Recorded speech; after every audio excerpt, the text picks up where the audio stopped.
Jadi walaupun maknanya disebut begitu, tetapi hakikat yang dikendaki daripada kalimah Ramadan.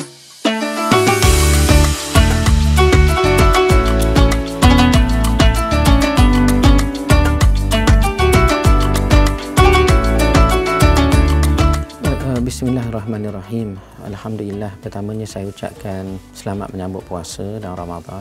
Dan inilah bulan yang Nabi SAW masuk saja bulan Rejab, Nabi berdoa.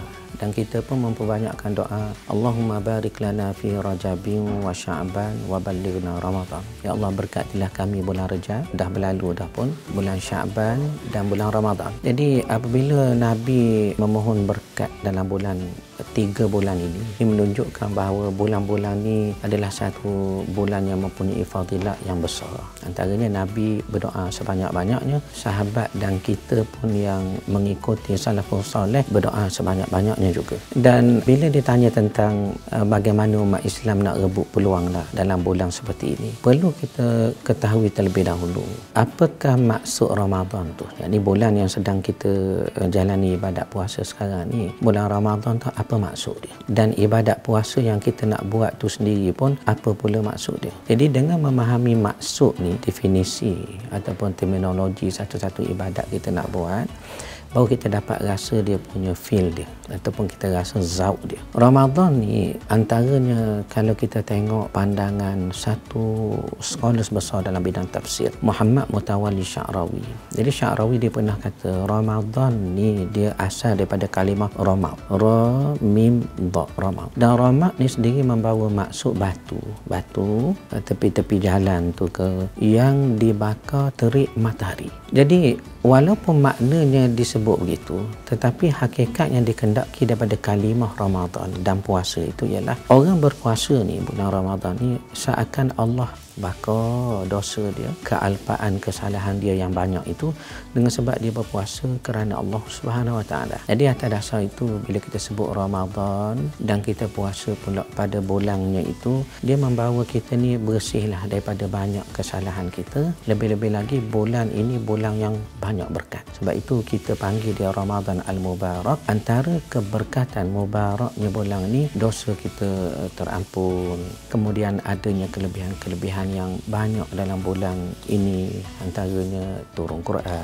adanya ibadat zakat fitrah, adanya pula tarawih dan qiyam, adanya lagi Lailatul Qadar, yang semua orang kalau dia dapat fahami kehendak bulan puasa itu, maka dia akan lebih menambah zauq dia yang saya kata tadi, kesungguhan mereka untuk melaksanakan ibadat bulan ini.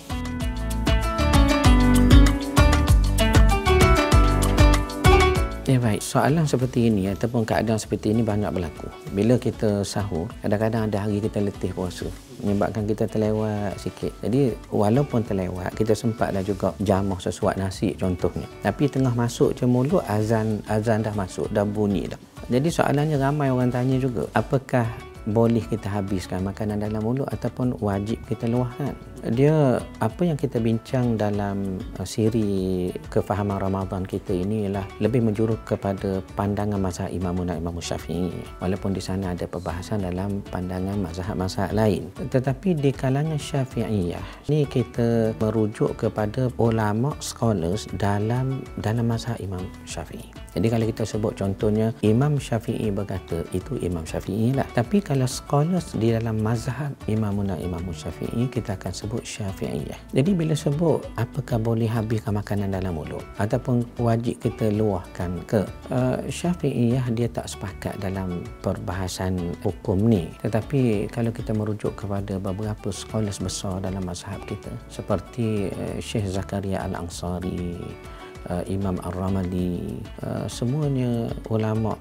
besar dalam mazhab Imam Syafi'i mengatakan wajib kita luahkan apa yang dah ada dalam mulut kerana sebenarnya sudah masuk waktu. Dan waktu ni Quran sebut dia beza dia jelas. Seperti mana Al-Quran menyebut hatta yatabayyana minal khaytil abyadi, sehingga jelas benang putih. Panggil benang putih ni maknanya dah masuk waktu dah subuh, cerah. Berbanding dengan minal aswadi, daripada benang yang hitam.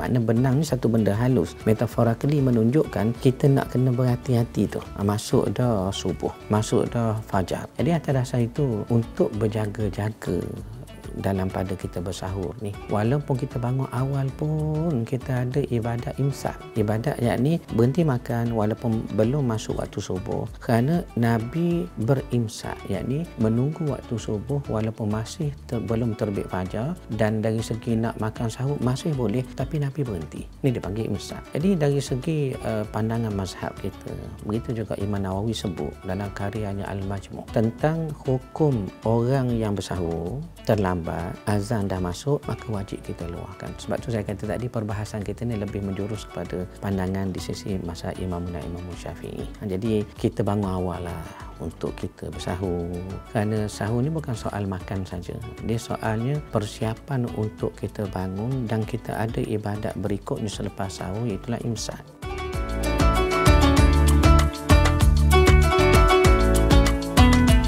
Sidang penonton yang saya kasih sekalian, soal kita puasa, pergi bazar Ramadan, nak buka karang, memang kita akan suka macam-macam jenis makanan. Di bazar tu pula, macam jenis makanan lah yang kita, orang kata, tengok semua kita suka. Tetapi hakikatnya kita akan makan sekadar saja.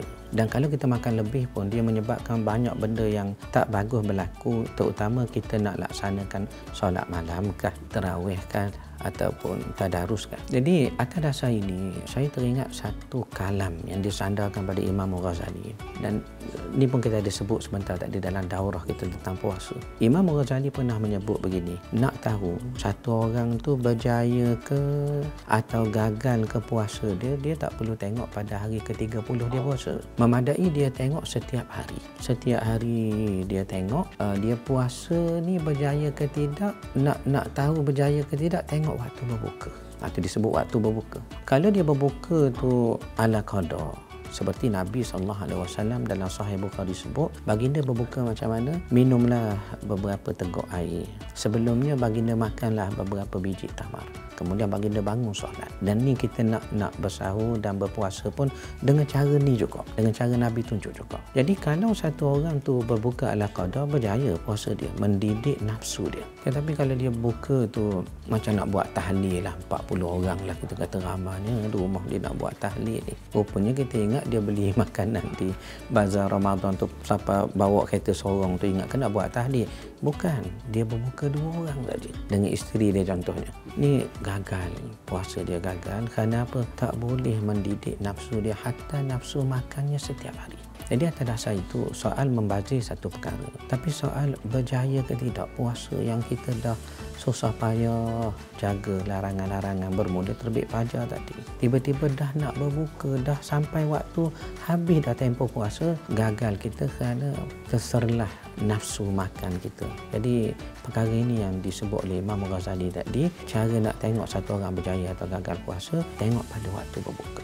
Maknanya tak perlu tengok hari 30 tu, tengok setiap hari. Jadi kita berharap isu makan banyak, isu beli makanan banyak di bazar ni sepatutnya tak ada dah. Kalau kita betul-betul hayatilah dan kita nak puasa kita itu berkualiti. Ya, Allahuakbar.